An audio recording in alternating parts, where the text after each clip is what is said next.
Selamat datang di Sabar Talks, tempat di mana kisah hidup jadi pelajaran berharga. Kalau kamu suka cerita yang menyentuh hati, klik subscribe sekarang juga ya. Jangan lupa like videonya, dan tulis di komentar kamu nonton dari mana. Siapa tahu, ada teman satu kota di sini. Dan sekarang, mari kita mulai kisah hari ini.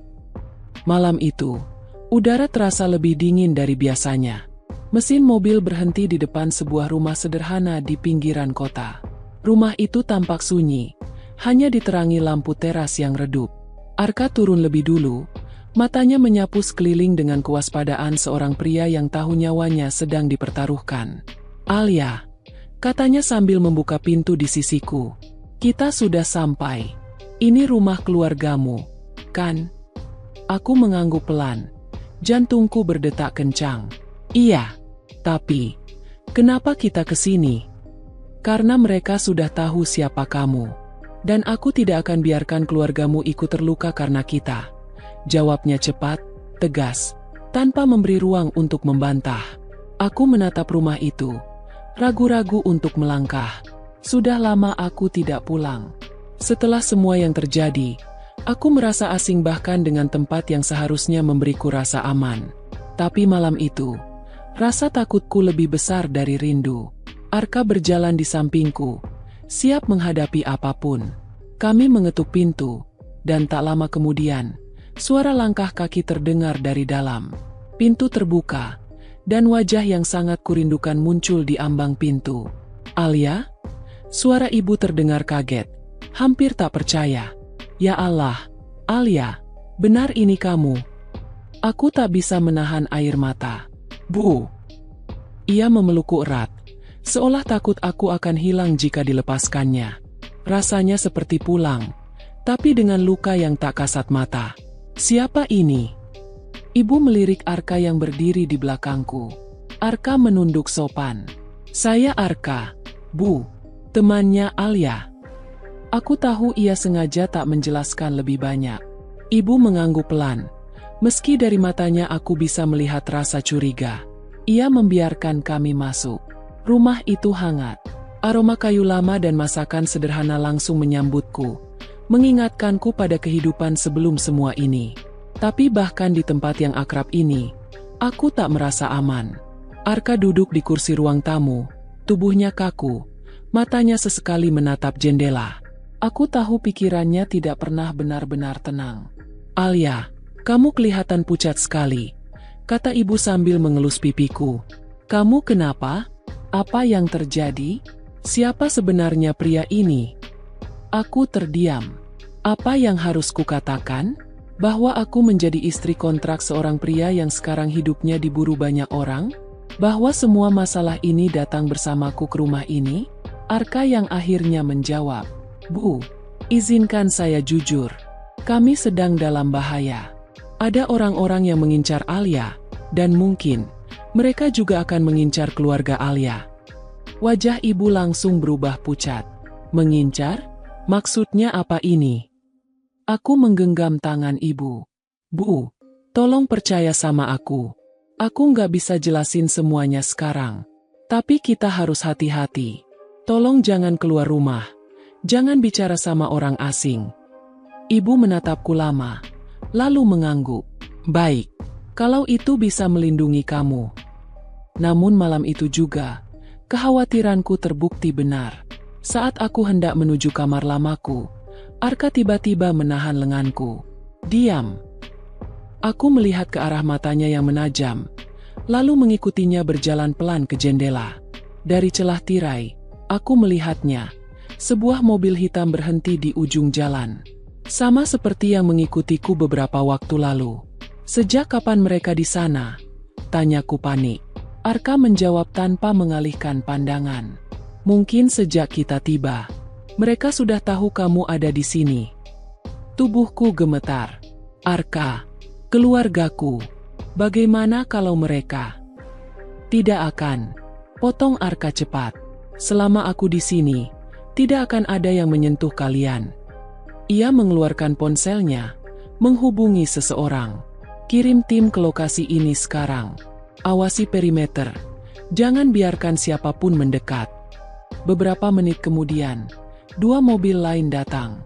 Pria-pria berbadan tegap keluar, menyebar di sekitar rumah.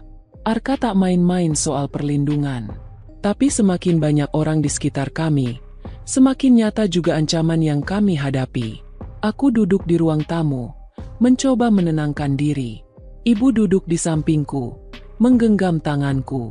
"Alia, apa yang kamu sembunyikan dari ibu?" Aku menatapnya. Bibirku bergetar. "Bu, aku nggak mau kamu terlibat. Tapi sekarang kamu sudah ikut terjebak." Ibu menghela napas panjang. "Kalau ini tentang kamu, apapun yang terjadi, ibu akan ikut. Kamu anak ibu." Kata-kata itu menusuk hatiku. Selama ini aku berusaha melindungi mereka dengan menjauh. Tapi kenyataannya, aku malah membawa bahaya pulang. Di luar, mobil hitam itu tetap di sana, seperti mata yang tak berkedip. "Arka," panggilku ketika ia kembali ke ruang tamu. "Apa yang mereka mau sebenarnya?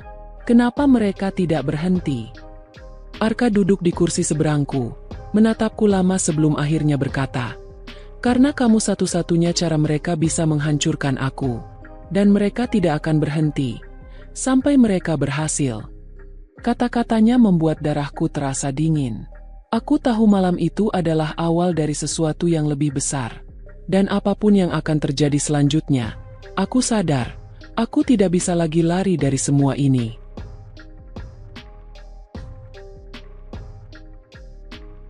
Kalimat itu terus terngiang di kepalaku ketika pagi datang, membawa rasa cemas yang lebih besar dari malam sebelumnya. Di ruang tamu, Arka sudah duduk menatap layar laptopnya. Matanya merah, seolah semalaman tidak tidur. Ia mengetik cepat. Sementara 2 pria penjaga berdiri di dekat pintu. Di luar, mobil-mobil pengawal berjaga di sepanjang jalan kecil menuju rumah, membuat tempat ini terasa lebih seperti benteng perang daripada rumah. Aku duduk di kursi di seberangnya. "Arka," panggilku pelan. Ia menutup laptop, menatapku. "Kamu tidak tidur?" Aku menggeleng. "Bagaimana mungkin aku bisa tidur? Arka, kamu bilang mereka tidak akan berhenti sampai mereka menghancurkanmu. Aku berhak tahu semuanya. Apa sebenarnya yang terjadi? Apa yang mereka mau?" Arka terdiam cukup lama.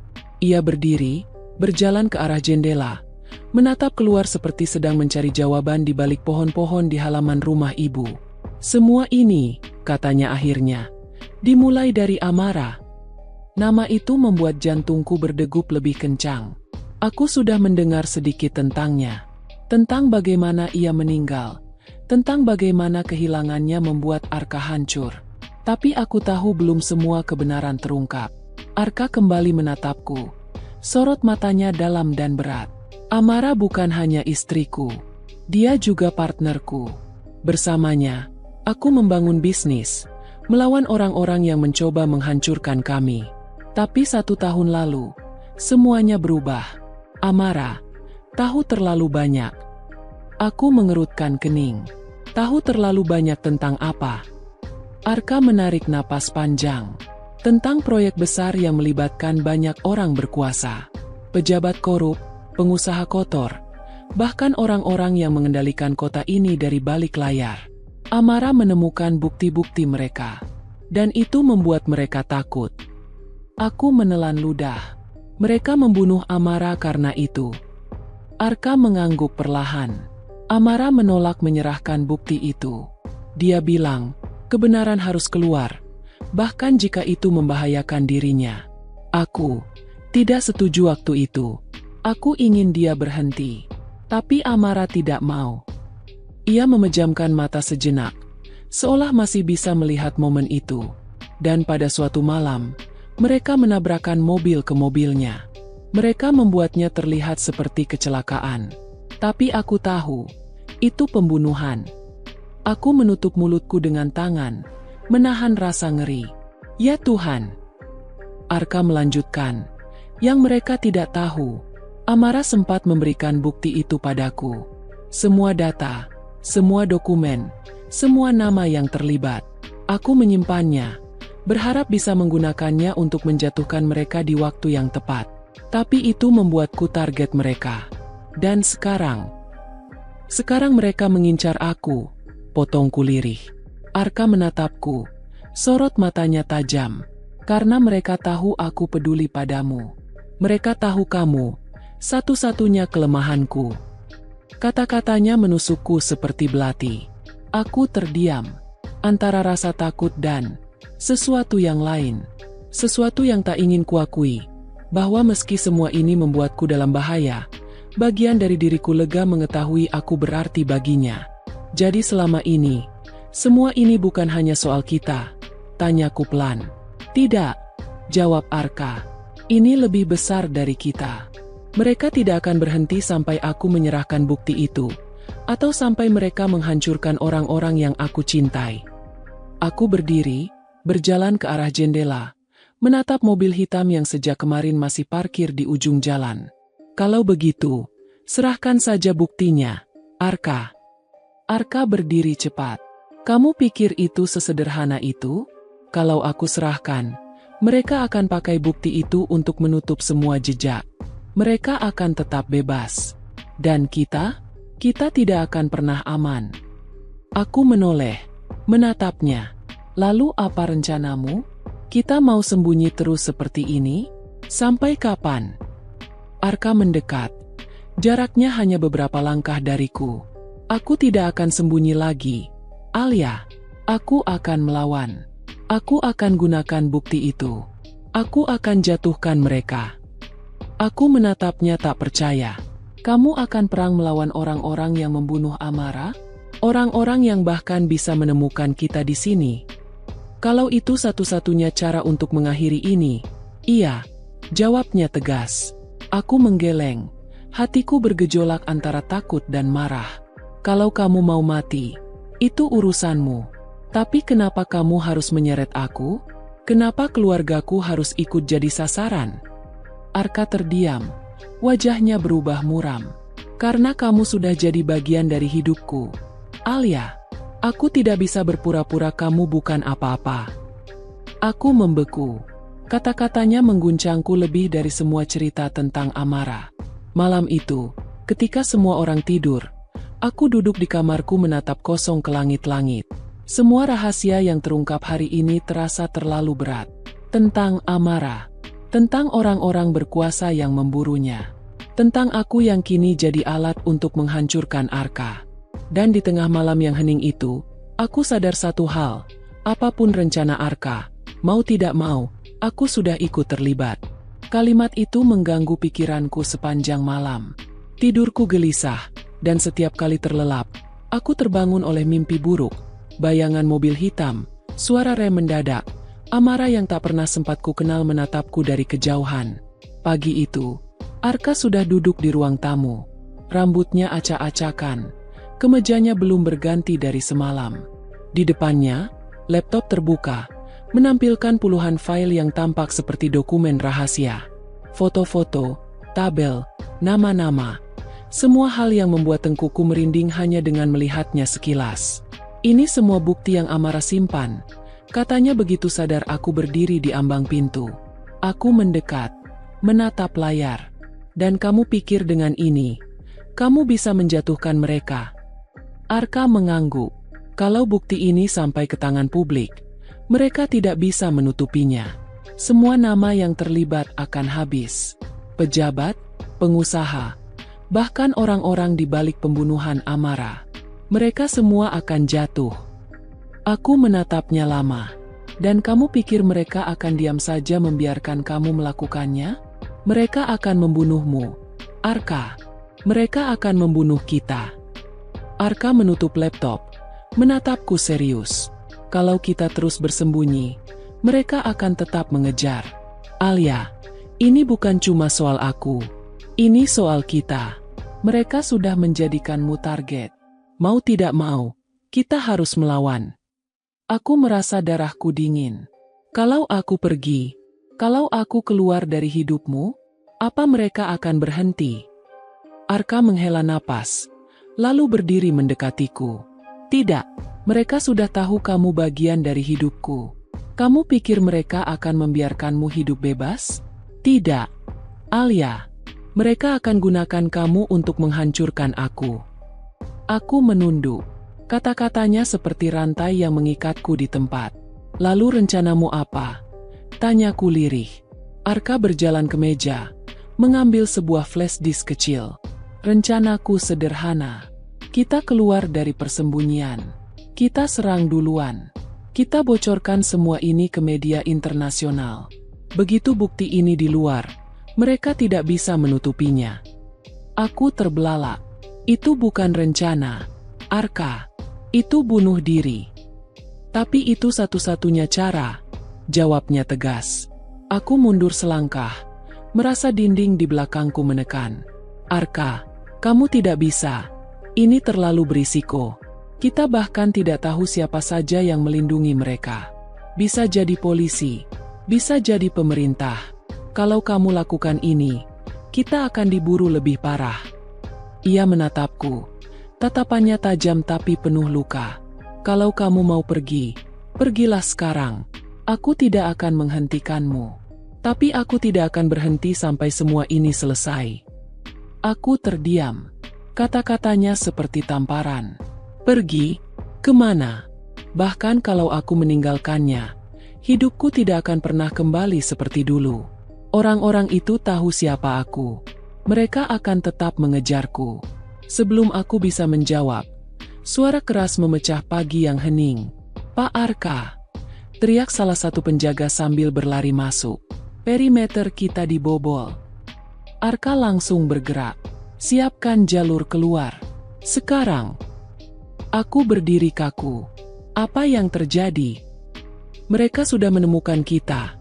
Jawab Arka singkat sambil menarik tanganku. Kita harus keluar dari sini sekarang. Aku nyaris tak bisa berpikir ketika Arka menyeretku ke mobil yang sudah menunggu di garasi. Dari kaca spion, aku melihat beberapa pria berpakaian gelap berlari di kejauhan. Salah satu dari mereka mengacungkan senjata. Arka! Jeritku. Mobil melaju kencang, meninggalkan rumah ibu yang kini tak lagi aman. Kemana kita? Tanyaku sambil mencoba menahan napas yang memburu. Arka menatap jalan di depannya. Wajahnya setegang baja. Ke tempat mereka tidak bisa sentuh kita. Dan dari sana, kita mulai menyerang balik. Aku ingin bertanya lebih banyak, tapi di dalam diriku, rasa takut menenggelamkan semua kata-kata. Setelah perjalanan panjang, kami tiba di sebuah bangunan tua di pinggiran kota. Dari luar, itu hanya terlihat seperti gudang terbengkalai. Tapi di dalamnya, ada ruangan-ruangan dengan peralatan komputer, peta kota, dan beberapa orang yang langsung berdiri memberi hormat saat melihat Arka. Ini markas lama Amara, kata Arka lirih. Tempat dia menyimpan semua yang dia tahu. Tempat di mana semua ini dimulai dan akan berakhir. Aku berdiri di tengah ruangan itu, merasa dunia di sekelilingku berubah menjadi sesuatu yang tak ku kenal. Alia, suara Arka membuatku menoleh. Ia mendekat, menatapku dalam. Ini perang yang aku mulai, tapi aku tidak akan memaksamu ikut. Kalau kamu mau pergi, sekaranglah waktunya. Aku bisa kirim kamu ke tempat aman. Jauh dari semua ini. Aku menatapnya, lalu menatap flash disk di tangannya. Benda kecil yang bisa menjatuhkan kerajaan orang-orang berkuasa sekaligus menghancurkan hidup kami. Kalau aku pergi, suaraku lirih, kamu akan melakukannya sendirian. Arka mengangguk. Kalau itu yang harus kulakukan. Aku menutup mata sejenak. Nafasku bergetar. Semua dalam diriku menjerit untuk kabur, untuk menyelamatkan diri. Tapi saat aku membuka mata dan melihat Arka, melihat luka di balik sorot matanya, aku tahu jawabannya. Aku tidak akan pergi, kataku akhirnya. Kalau ini perangmu, maka ini juga perangku. Arka terdiam sejenak, lalu mengangguk, matanya berkaca-kaca. Kalau begitu, kita lawan mereka bersama. Malam itu, di markas peninggalan Amara, kami memulai serangan balik. Dan di dalam diriku, aku tahu, setelah ini, hidupku tidak akan pernah sama lagi. Peta kota terbentang di meja besar. Layar-layar komputer menampilkan jaringan komunikasi yang Arka gunakan untuk mempersiapkan langkah berikutnya. Semua orang bekerja dengan hening. Hanya terdengar suara keyboard dan desahan napas berat. Aku berdiri di sudut ruangan, menatap Arka yang berdiri di tengah, memimpin mereka. Ia seperti orang yang berbeda sekarang, bukan hanya pria dingin yang kukenal 3 bulan lalu, tapi seseorang yang siap menantang kematian. Begitu bukti ini kita unggah ke media internasional, mereka tidak bisa lagi menutupinya, kata Arka kepada timnya. Kita butuh 2 jam untuk membuka jalur dan memastikan semuanya terkirim tanpa bisa dilacak. Aku mendekat, merasa dadaku sesak. Arka, 2 jam itu terlalu lama. Bagaimana kalau mereka menemukan kita? Ia menoleh, sorot matanya tegas. Kita tidak punya pilihan lain. Alia, 2 jam ini menentukan segalanya. Aku menggigit bibir, mencoba menahan rasa takut. Kalau mereka datang sebelum 2 jam itu. Arka mendekat, menatapku. Kalau itu terjadi, aku pastikan kamu selamat.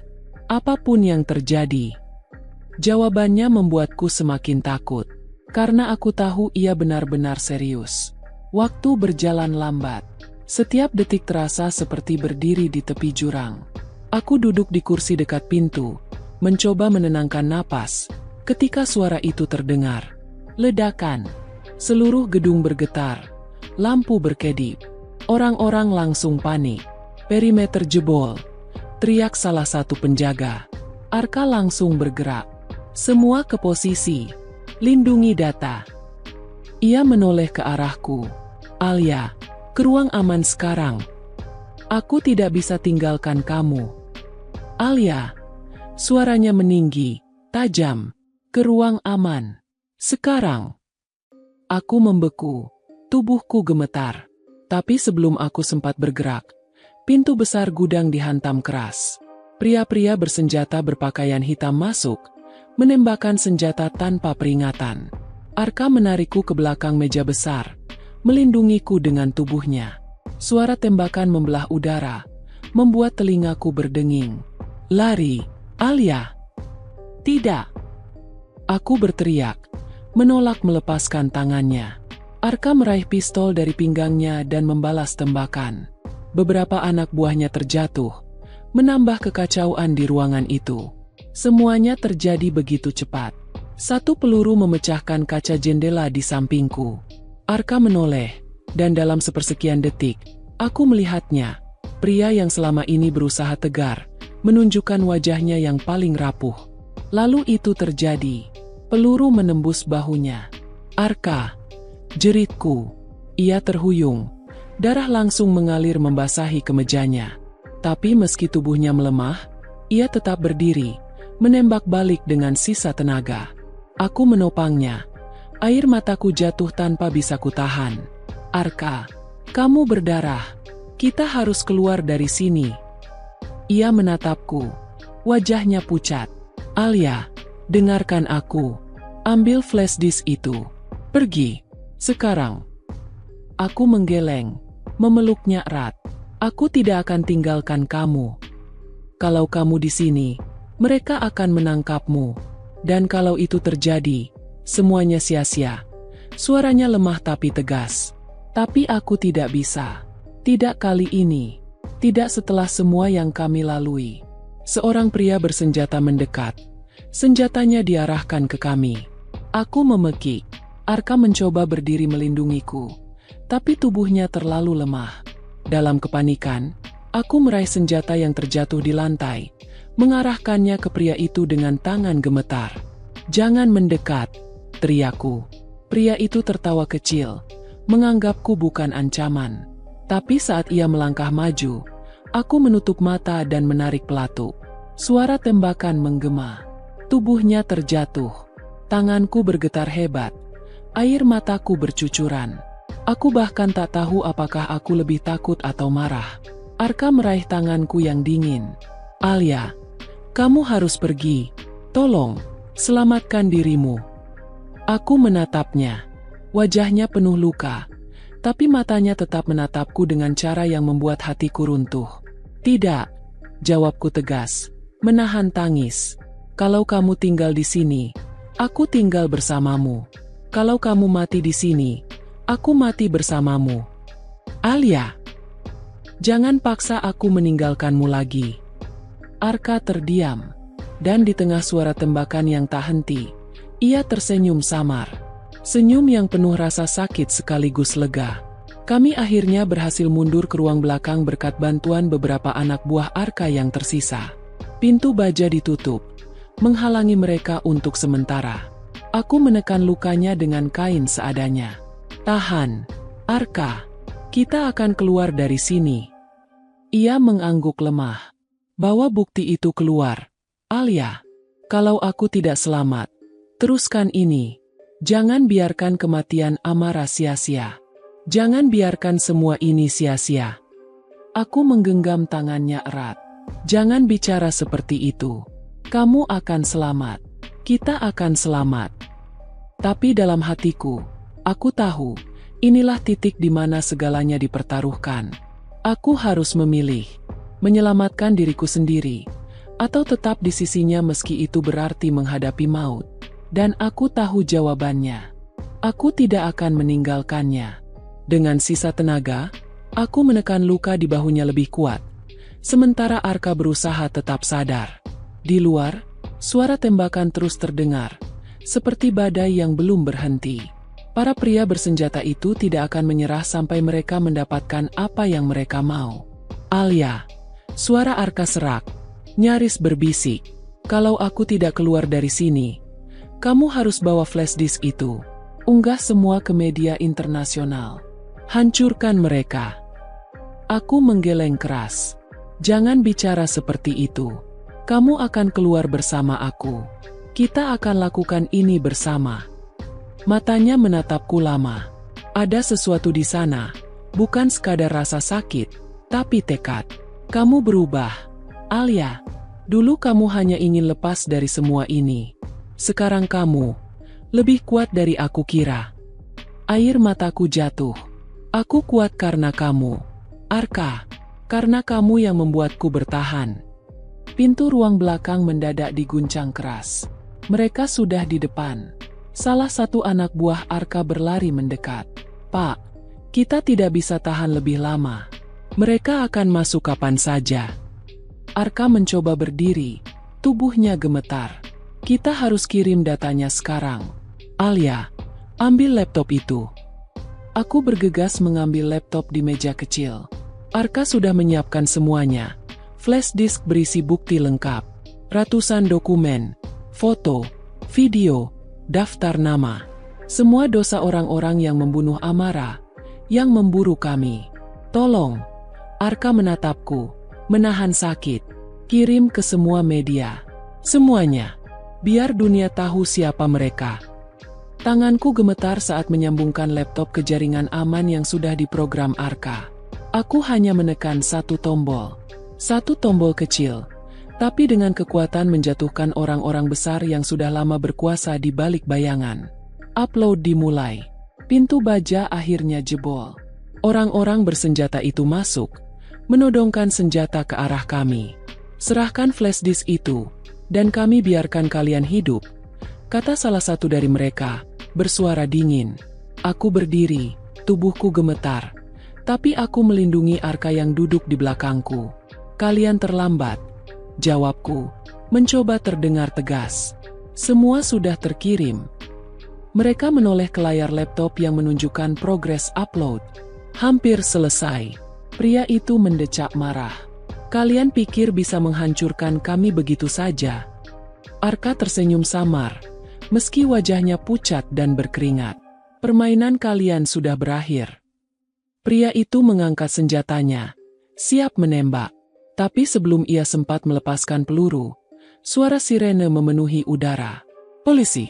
Bukan sembarang polisi. Ini pasukan bersenjata lengkap. Mereka masuk dari pintu belakang, membuat para penyerang panik. Ternyata, Arka sudah memanggil kontak kepercayaannya. Orang-orang yang selama ini ia sembunyikan untuk momen terakhir seperti ini. Pertempuran singkat terjadi.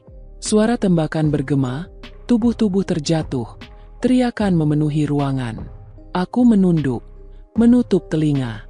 Dan ketika semua reda, hanya ada kami dan beberapa polisi yang selamat. Upload selesai. File itu sudah ada di luar.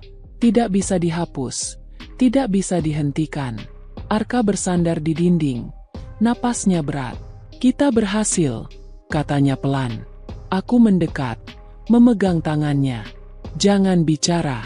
Kita bawa kamu ke rumah sakit. Ia menatapku dengan senyum lemah. Amara, akhirnya dapat keadilan. Dan kamu, ia berhenti sejenak, menahan perih di tubuhnya. Kamu memberiku alasan untuk bertahan hidup. Air mataku mengalir deras. Jangan tinggalkan aku, Arka. Aku tidak peduli dengan semua ini kalau kamu tidak ada. Arka mengangkat tanganku, menggenggamnya erat. Kalau kamu mau, kita bisa pergi setelah ini, menjauh dari semua ini, memulai hidup baru, bersama. Aku menatapnya lama. Di tengah semua luka, darah, dan kekacauan, aku tahu ia serius. 2 minggu kemudian, berita tentang kasus ini memenuhi semua media. Nama-nama besar jatuh. Jaringan gelap yang membunuh Amara hancur. Beberapa orang ditangkap. Sisanya kabur ke luar negeri. Arka masih dirawat. Tapi ia hidup. Dan untuk pertama kalinya setelah semua ini, aku melihatnya tidur tanpa gelisah. Aku berdiri di tepi ranjang rumah sakit, memegang tangannya. 3 bulan lalu aku pikir semua ini cuma kontrak. Tapi kamu mengubah segalanya. Matanya terbuka, menatapku. Kalau kamu masih mau, ayo kita mulai hidup baru. Bukan karena kontrak, tapi karena kita memilih. Aku tersenyum di antara air mata. Aku tidak mau hidup tanpa kamu. Arka menarikku pelan ke pelukannya. Kalau begitu, kita hadapi semuanya, bersama. Dan di ruangan rumah sakit itu, dengan tubuh penuh luka dan hati yang akhirnya saling mengerti, kami memilih. Tidak lagi terikat kontrak. Tidak lagi di bawah bayang-bayang masa lalu. Tapi sebagai 2 orang yang memutuskan untuk tetap bersama,